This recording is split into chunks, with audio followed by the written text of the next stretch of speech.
I'm a street artist. I come from a culture where it's all about challenging the status quo and rebelling, taking risks, putting stuff where people may or may not want to see it. But ultimately, to survive as a street artist or any kind of artist, you need to be able to earn a living. Collaborating with brands is something that's happened in street art, whether it was with sneaker companies or music labels or things like that. And I actually think that a lot of these collaborations end up being incubators for the culture.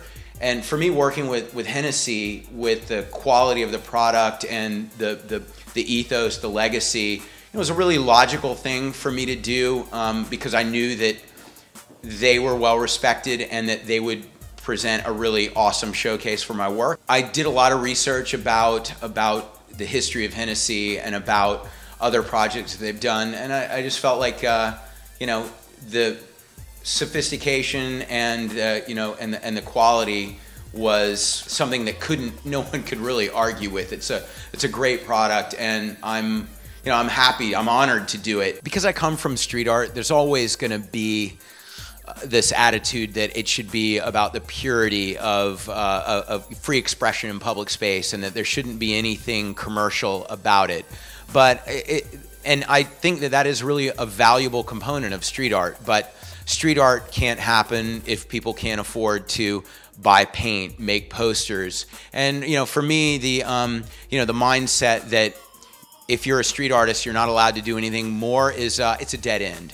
So the idea of how art and commerce can really relate symbiotically rather than than in conflict, and a commercial side of art doesn't have to compromise the art itself. The way I see my legacy and see myself in the art world, first of all, I never thought I'd even see myself in the art world, but I see what I do as a cumulative effect. I look at no one thing I've done and say, that's amazing, that's a masterpiece. I look at the ideas I have and all the different pieces that I put out there that really help to present my ideas to people, and it's like a always expanding mosaic of things that maybe each tile in and of itself isn't something dazzling, but the overall impact of the thing over time is significant.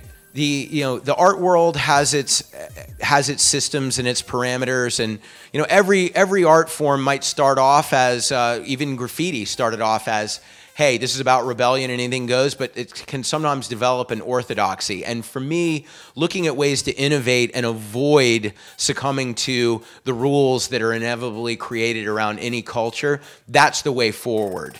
Progress is always about not paying attention to the rules. I'm Shepard Fairey, and you're watching Vibe.